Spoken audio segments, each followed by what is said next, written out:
എന്താണ്? പപ്പ കഴിച്ചില്ലേ? ആഹാ. ആ അപ്പൂപ്പനൊക്കെ ഇല്ലേ അവിടെ? അപ്പൂപ്പനൊക്കെ ഇല്ലേ? ഇന്ന് നമുക്കുണ്ടല്ലോ ഒരു പൈനാപ്പിൾ ചാറ് കറി വെക്കാട്ടോ. ഇവിടെ പഴുത്ത പൈനാപ്പിളാണ്. അപ്പോൾ അതിൽ നിന്ന് 2 കഷ്ണം ഞാൻ എടുത്ത് വെച്ചിട്ടുണ്ടായിരുന്നു. അപ്പോൾ അത് ഏതായാലും ചാറ് വെക്കാമെന്ന് വിചാരിച്ച് അതിനാവശ്യമായിട്ട് നമുക്ക് വേണ്ടതെന്ന് വെച്ചാൽ നല്ല ഒരു മുറി തേങ്ങയാണ്.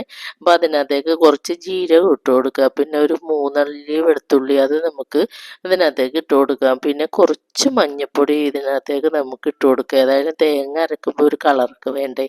അപ്പോൾ അതിന് വേണ്ടി ഇച്ചിരി മഞ്ഞൾപ്പൊടി ഇട്ട് കൊടുക്കുക. പിന്നെ കുറച്ച് വെള്ളവും കൂടി ഒഴിച്ചു കൊടുക്കുക. എന്നിട്ട് നല്ല രീതിയിൽ നമുക്കിതൊന്ന് അടിച്ചെടുക്കുക കേട്ടോ. പിന്നെ നമ്മൾ ചെയ്യേണ്ടത് ഒരു ചട്ടി അടുപ്പത്തേക്ക് വെക്കുക. അത് നമുക്ക് എണ്ണ ചൂടാകുമ്പോൾ അതിലേക്ക് കടുകിട്ട് പൊട്ടിക്കുക. അത് പൊട്ടിയെന്ന് കാണുമ്പോൾ നമുക്ക് ഇത്തിരി ഉലുവ ചേർത്ത് കൊടുക്കുക കേട്ടോ. അത് നല്ലൊരു മണത്തിനും രുചിക്കൊക്കെ വേണ്ടിയിട്ടാണ് ഉലുവ ചേർത്ത് കൊടുക്കുന്നത്. കടുക് പൊട്ടിയെന്ന് കാണുമ്പോൾ നമുക്ക് അതിനകത്തേക്ക് കുറച്ച് ഉലുവ ഇട്ട് കൊടുക്കുക. അത് നമുക്ക് നല്ല രീതിയിൽ അതൊന്ന് പൊട്ടി വരുന്നവരെ നമുക്ക് വെയിറ്റ് ചെയ്യാം. അത് പൊട്ടിയെന്ന് കണ്ടു കഴിയുമ്പോൾ നമ്മളുണ്ടല്ലോ 2 വറ്റൽമുളകാണ് ഇതിനകത്തേക്ക് എടുത്തിരിക്കുന്നത്. ആ വറ്റൽമുളക് ഉലുവ പൊട്ടിയെന്ന് കഴിഞ്ഞ് കഴിയുമ്പോൾ നമുക്ക് ആ വറ്റൽമുളക് ഇട്ട് കൊടുക്കാം. അത് നല്ലപോലെ മൊരിഞ്ഞ് കഴിയുമ്പോൾ നമുക്ക് നമ്മൾ അരിഞ്ഞു വെച്ചിരിക്കുന്ന നമ്മുടെ പച്ചമുളകും കാര്യങ്ങളൊക്കെ നമുക്ക് ഇട്ട് കൊടുക്കാം കേട്ടോ. അതൊന്ന് മൊരിഞ്ഞിട്ട് ഇട്ട് കൊടുക്കുക, അല്ലെങ്കിൽ പിന്നെ മുളക് മൊരിയാതിരിക്കും. അത് മൊരിഞ്ഞെന്ന് കാണുമ്പോൾ നമ്മളെല്ലാം തന്നെ ചേർത്ത് കൊടുക്കുക. ഇതിനകത്തേക്ക് ഞാൻ മുളക് പൊടി ഒന്നും ചേർക്കുകയാണില്ല കേട്ടോ. അതിനാണ് ഒരു 4 പച്ചമുളക് ചേർത്തിരിക്കുന്നത്. പിന്നെ നമ്മൾ ചെറിയ കഷ്ണങ്ങളാക്കി അരിഞ്ഞിട്ടേക്കണ പൈനാപ്പിൾ ഉണ്ടല്ലോ അത് നമുക്ക് അതിലേക്ക് ഇട്ട് കൊടുക്കാം. എന്നിട്ട് അതിന് ആവശ്യമായിട്ട് നമുക്ക് ഇത്തിരി മഞ്ഞൾപ്പൊടി ഇട്ട് കൊടുക്കുക, അതൊരു കളറൊക്കെ വേണ്ടേ. അത് കഴിഞ്ഞ് ഇത്തിരി ഉപ്പൊക്കെ ഇട്ട് കൊടുക്കുക. എന്നിട്ട് നല്ലപോലെ നമുക്കതൊന്ന് വഴറ്റിയെടുക്കാം കേട്ടോ.